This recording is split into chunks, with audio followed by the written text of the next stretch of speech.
welcome to Mock the Week. I'm Dara Breen. Joining me this week are Andy Parsons, Jared Christmas and Russell Howard, Jack Whitehall, Hugh Dennis and Nick Rabinowitz.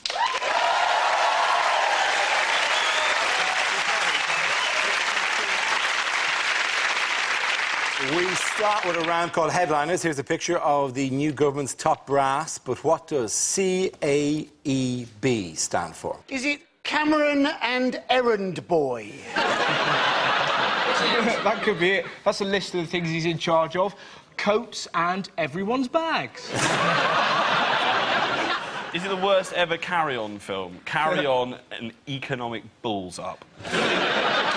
Is it just a list of things we can't afford anymore? Is it care homes, army, education, buses? That was the worst cut of all when they said that. Is it crap advert for elite breeding?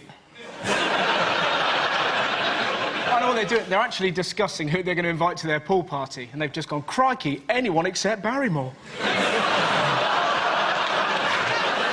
Is it simply coffers are empty, bollocks? It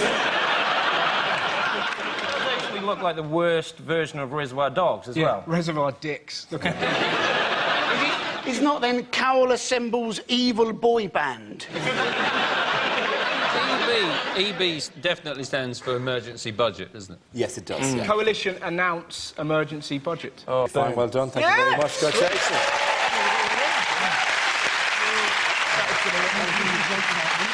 Yes, the answer I was looking for was Coalition announces emergency budget. This is a story that Chancellor George Osborne has announced the coalition government's first budget with the biggest package of tax increases and spending cuts in a generation. Osborne's tough budget included a VAT rise to 20% with public spending and welfare cuts to be detailed in the autumn. So what will be the big points of the budget? Well, and everything's gone up. We're cutting stuff. But wow, I love the level of analysis we can bring to this debate. Cut. Other stuff didn't get cut, you know. Ooh, bummer. Sorry. What annoys me, the fact that Osborne and Cameron keep saying, we're in this together, we're all in this together. You're a multi-millionaire, married to a multi-millionaire. We're not all in this together. That's like Vanessa Feltz comforting an anorexic. We're not all in it together. The bankers, they're still getting bonuses. That's like finding out Bin Laden got air miles after 9/11. We're not all in it together. The timing of the budget is terrible, though, because I think when they announced this, which was 6 weeks ago, they assumed that this week would be on a wave of national euphoria as England swept majestically into the next bit of the World Cup. And it's all gone. I mean, the only thing that could actually make the timing of it worse was, say, if a British company was pouring oil into the Gulf of Mexico. On the timing front, though, why not just hold it one day later? Why not just hold it at 3 o'clock on the Wednesday when the entire... Because then you could bring in anything. Nobody's going to be watching. And meanwhile, on BBC 4, you can watch the budget. Nah. And he could be there going, you know, swinging cuts, usual stuff, fat people into camps. And he could have said anything, and for the match was on, and nobody would have seen it. Like, I think that's quite a good idea, though, fat people into camps. What a fantastic idea. In fact, let's go a stage further. Let's give homeless people money to knock food out of fat people's hands. One thing they said as well is, like, in these times of austerity, to get through it, everyone's going to have to be very creative. And I've already started thinking like that. You know the way they say there's no such thing as a free meal? I found you go into gastropubs with one of these. That's not always the case. So, bear that in mind. Think outside the box. You can also tell that how bad things are, because I suspect that George Osborne is at that moment saying, look, we've no money, I can't even afford a new briefcase. Why do they hold it up? No one else does that before their day of work. You don't see a butcher holding up a pig before he leaves. If they get on board with that, that'd be fantastic. Well, just change the pig go like that. He was basically asking the public, where are the cuts going to come? He wanted to know from the public. And you're thinking, he's only been in the job for a month, and he's already run out of ideas. You know, it's not our job to tell him how to do his job. That's not why we didn't actually elect him.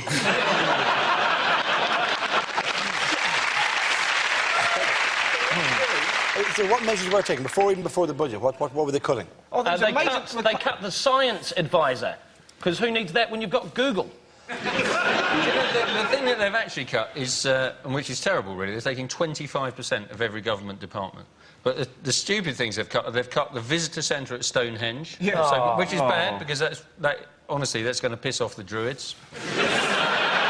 And they've cut the search and rescue helicopters, which is bad, and Cameron will regret when he's been kidnapped by Druids.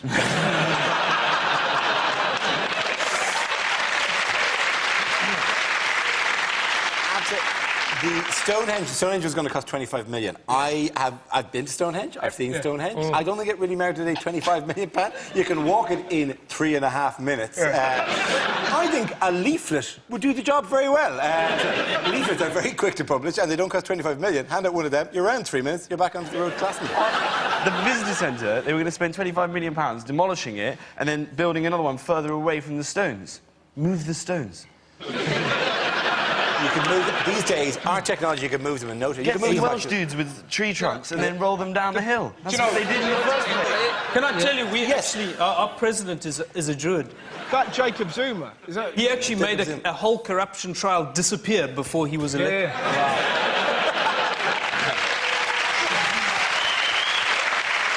Better than your last president, Thabo Mbeki. Yes. Crazy, I can solve AIDS using vitamin pills. Zuma, you may have heard, is a polygamist. He's married to 3 wives, and he's only going for 13 more.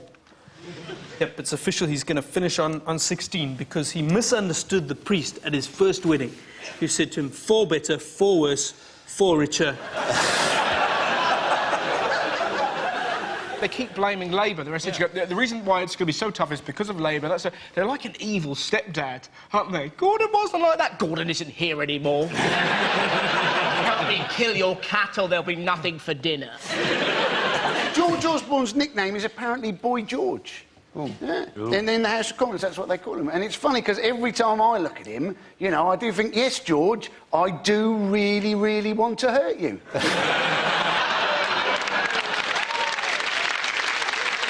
The Conservative government, one of their big things was to freeze the civil list and take money away from the royal family. And I thought it was quite, you know, like the Queen said that she's going to have to cut down on her spending, and I thought, boo-hoo. And then I thought, someone needs to tell that woman about cash for gold. An envelope, her in the tower, ramming a crown into an envelope. Like, get another jiffy!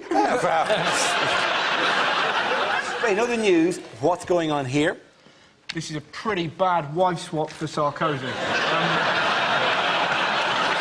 When I stand up, this is where my head comes to.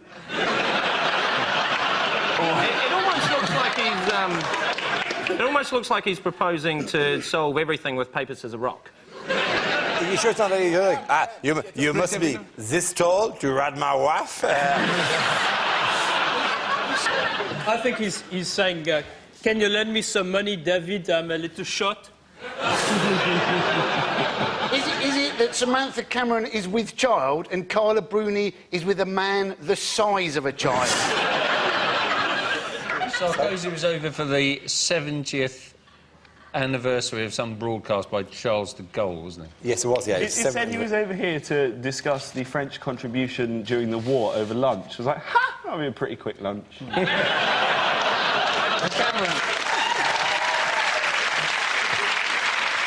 Yes, it was the 70th anniversary of Charles de Gaulle making a radio broadcast to, initiate the French resistance, basically. Cameron presented him with a commemorative box set of Allo Allo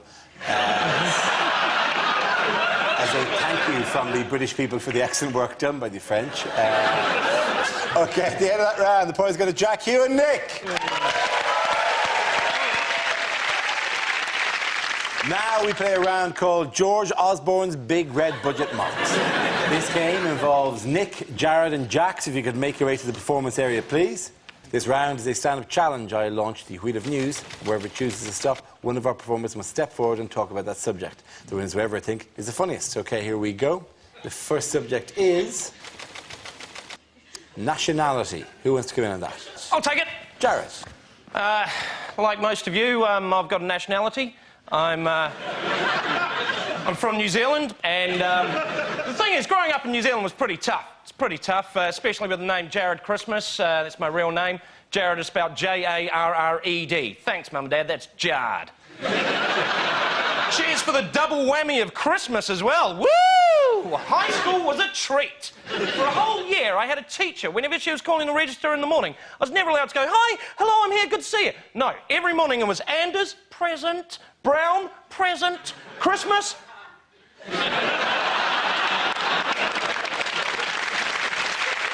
But, I don't want to show off or anything, but I've got an older brother. All right, thank you. And he's in the New Zealand Army. It's just him. And now you're laughing because you're thinking, New Zealand got an army. What was the last conflict they were involved in? Lord of the Rings. That's what they did. Well done, Jared. Thank you very much. OK, let's spin the wheel again. The subject is South Africa.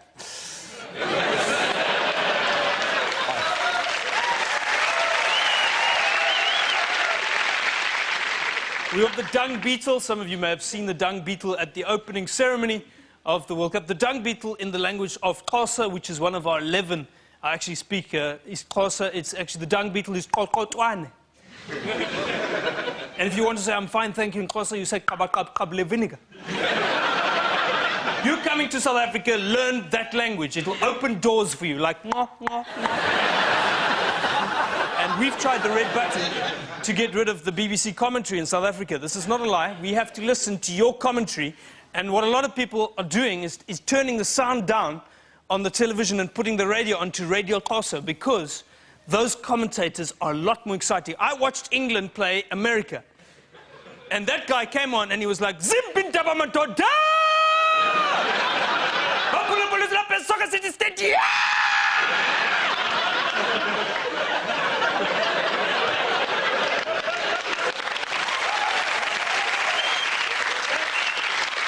That was just the beginning, and then he came on and said, "Some call the ref started a game.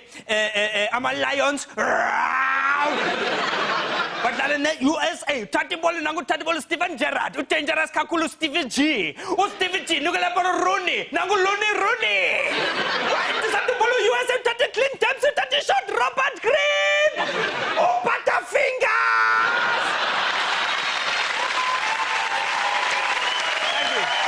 Well done, Nick. That leaves us with Jack. Let's see what you've been left with. Let's spin the wheel. OK, it's charity. Jack.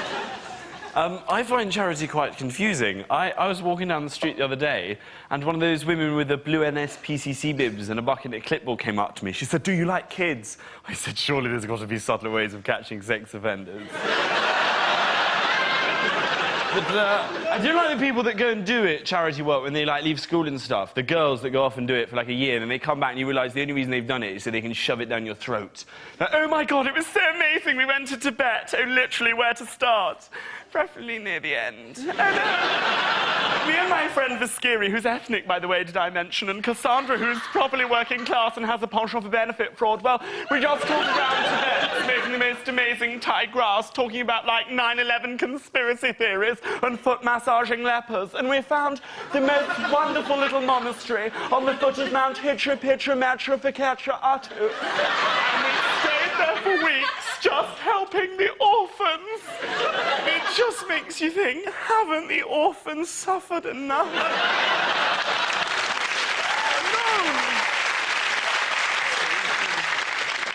I did it, though. I did a bit of charity work once. On my gap year, I went and did a little bit of volunteer work in a special needs school for children, and just playing games with them, football, tennis, and it does genuinely make you feel really good inside, because you always win. Well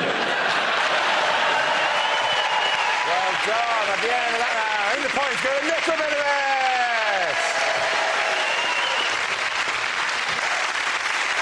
Our next round is called If This Is the Answer, What is the Question? On the board are 6 categories. Jared, which category would you like? Oh, geez. Sport? OK, your category is sport. The answer is 3.5 billion. What is the question? Is it how many goals the North Koreans are being told their team scored in this World Cup? Is it if Piers Morgan got murdered, how many potential suspects will there be? Is it how many men are there on the planet with a lower testosterone level than Serena Williams and her brother Venus? What is the top speed in miles per hour of Stephen Hawking? In the last week, how many plankton have gone, have you got any shampoo? I'm really oily. Is it how many times James Corden's been on TV since the World Cup started? What position is Fergie now in line to the throne? How many people cannot understand Emmanuel Adebayor still? Is it after extras, how much does a £5 Ryanair flight actually cost? How many children have to be born before China initiate phase 1 of global takeover?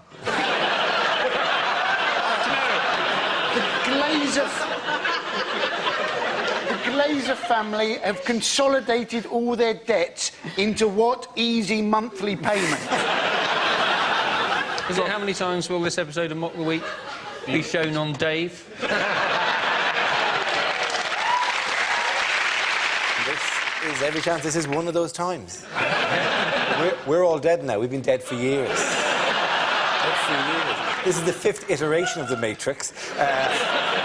Still they show it to placate the batteries. I'm going to have to move to the correct answer. Is it how much the World Cup is going to cost South Africa? That's very right. Well done. Thank you very much, Jack. That's it.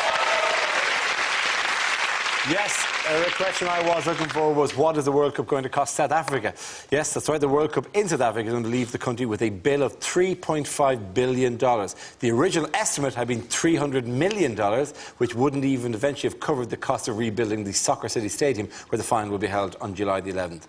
Now, well, there's an awkward thing about this, right, because we record this show on a Tuesday, England play on a Wednesday, it goes out on a Thursday, which makes it as difficult, to quite gauge the national mood 2 days in advance. We could get it right, we get it wrong. We're in sort of time paradox here at this stage. There's danger if we incorrectly predict the result and then we're either massively out of step or correct, and it could be like Terminator or something, or Back to the Future, and we will end up accidentally, maybe sleeping with our own grandmothers, or worse yet, going back and finding out that John Terry has already slept with our grandmothers, and it makes it enormously difficult to do. So, within that unusual context, are you happy with how South Africa's been perceived around the world now? Yes, yeah. I mean, I think everybody's taken to the Vuvuzela. 50,000 of them have sold here. Yeah, we love it. We're loving the Vuvuzela. Excuse me. You've played a blinder there, if I can just say on behalf of the world, well done on the Vuvuzela. There are positive aspects. There are... And this is quite interesting, right? Nick, you give it a blow quickly. Hey? The Vuvuzela. Okay. Right, now, Dara sounds like a sickly Lurpak man. Go on.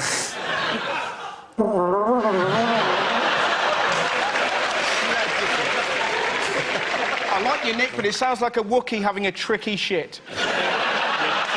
So this noise... I'm sorry, I can't do it. You do it, right? One more time. Yeah, one more time. Should be followed by Han Solo going, ooh, give it a couple of minutes there, wouldn't I? Wouldn't go to the Millennium Falcon toilets just for a second or two, Luke. Whoa. There are positive aspects to the Vuvuzela, because people all over the world now realise how appalling it is to give a child a toy trumpet for Christmas. My mate Dave reckons, direct quote from my mate Dave, you know them Vuvuzelas? They're so loud they can kill a monkey. Is that true? No, it's not. It's not true. Wouldn't that be an amazing episode of Springwatch? But I'll tell you what should. I'll tell you what could actually kill them is the Tutuzela. Have you heard of that? What do you mean by Tutuzela? The Tutuzela is a reference to Bishop Desmond Tutu. It's a much higher pitch. If you listen to him, when he came on, what a wonderful occasion, and that actually, and then he made a speech after where he said, what I want to say, let us not forget, let us not forget. I just forgot. That was incredible. Please. Stop. You're scaring me.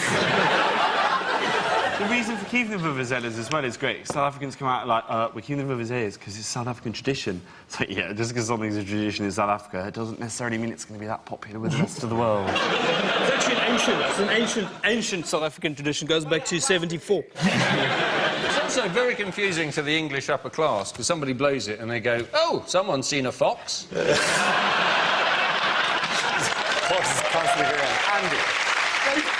They've actually banned the vuvuzela from Wimbledon. And you're thinking, that is the one place where you would love to hear it, wouldn't you? Yeah. Imagine that on match point. It would be absolutely fantastic, wouldn't it? Yeah. You know, it's like, it would be strawberries and cream. There would be uproar. Well, it's Wimbledon. I say uproar. There would be heavy tutting. And some people going, shame. You feel so sorry for Wimbledon in a World Cup year, because Wimbledon becomes the ginger stepson, doesn't it? Daddy, notice me, Daddy. Shut up, Wimbledon. Football's sleeping. There you go.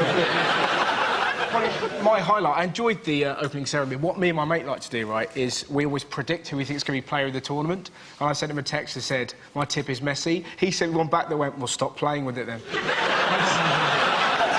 We had that intruder come into the... Oh, that was exciting. He said that he went in there and told the England team they were disgraced. This is a bloke who was a mortgage advisor who lived in South East London and supported Manchester United. His whole life is a disgrace. I know why everyone's making such a fuss about it. The New Zealand football team's inviting people into the dressing room just to show them the showers and go, look at this, would you even believe we're here? It's like getting upgraded on our flight from economy to business class, man. This is awesome. They're being upgraded possibly into the next round. Yeah. That will also have happened, possibly will have happening at 3 o'clock on Thursday, right? Yeah. But it is a case of they just wore suits to the early qualifiers and somebody mistook them for an international football team. Oh, yeah. You must be in the last 16. Oh, yeah, OK. New Zealand, they actually brought on a bloke whose proper job is a bank clerk. Yeah, and you're thinking, right, we've got a mortgage advisor, breaks into the dressing room, gets a year for trespass, right? They've got a mortgage advisor, breaks into the dressing room, and he gets a game. He had to take time off work. Unpaid leave off work to attend the World Cup. Yeah, he's left... incredible as that? He's left that bank in a state. I love the idea that somebody in Auckland, cashier number 1. Where's Dave? The All Whites have been the success story of the World Cup. They've been amazing. And what you've got to understand is New Zealand as a nation usually watches football thinking, pick that shit up and run with it.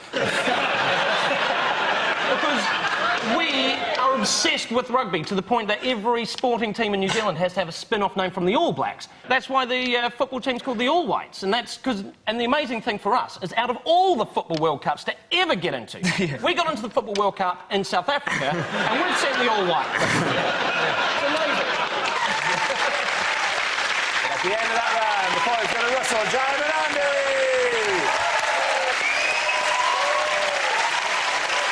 Okay, now we come to scenes we'd like to see. So if everyone can make their way over to the performance area, please. I'll read out this week's topics, and then we'll see what our panelists can come up with. OK, here we go. The first subject is unlikely lines to read in the Bible. The characters in this book are entirely fictitious. And Samson said, Lord, why have you given me all my strength in my hair? And the Lord replied, because you're worth it.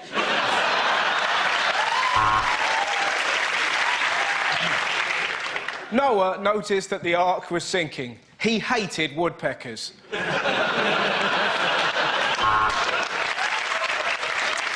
And Mary and Joseph were turned away from the inn, for there was no room. But then a wise man came along, whose name was Lenny of Henry. And there was plenty of room at his inn, for it was a premier inn.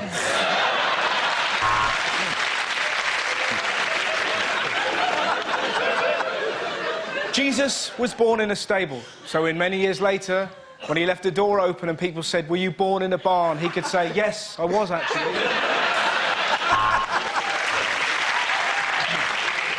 And then a trumpet brought down the walls of Jericho.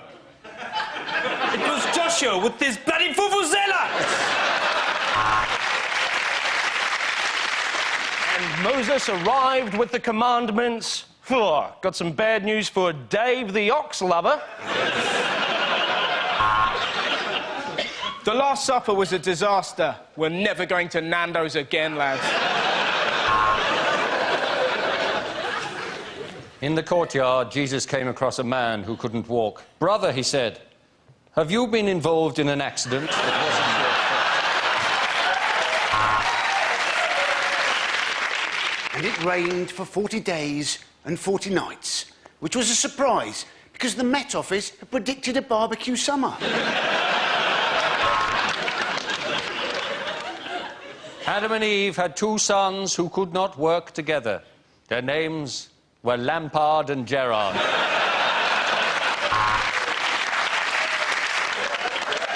About the author, this is God's first book. He has one son, and he's a little bit touchy about gays.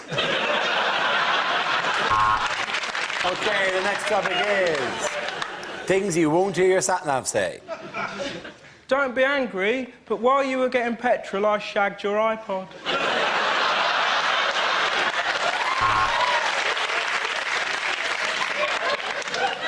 Are we there yet? Are we there yet? Are we there yet? In 300 miles, you will realise this gimmicky voice was a terrible mistake. At the next set of traffic lights, a cyclist is going to pull up next to you and give you a really dirty look like he's better than you. When the light turns green, let's see how good his balance is.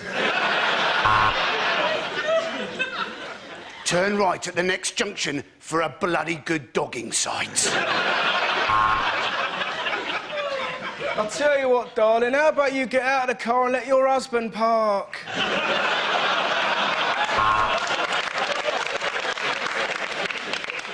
Turn right. Wrong. I didn't say sat-nav says.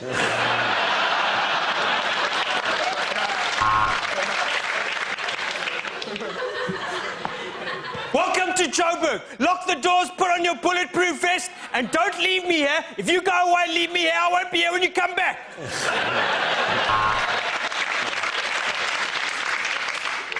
Bear left, and over to the right, squirrel! Oh, you just turned me on.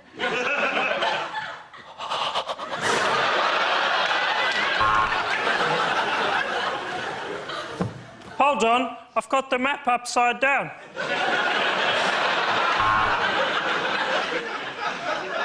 Left. Left. Your girlfriend's left.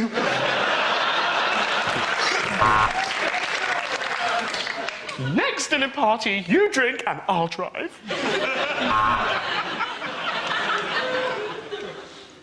Did you turn the gas off? Did you lock the door? Did you? Did you? I reckon we should go back. I reckon we should go back.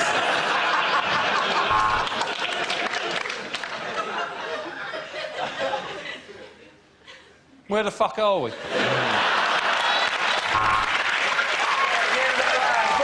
Russell, Jared and Andy!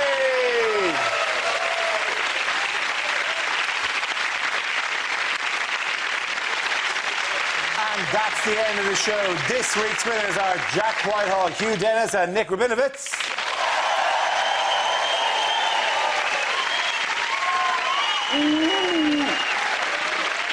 Commiserations to Andy Parsons, Jared Christmas and Russell Howard.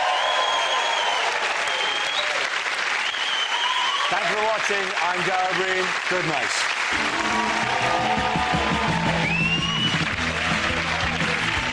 Remembering the King of Pop in a Michael Jackson special on The Culture Show here on BBC Two at 10 to 12 tonight. And there's more comedy on BBC Three now in Lee Nelson's Well Good Show. Leave a taster of that coming up.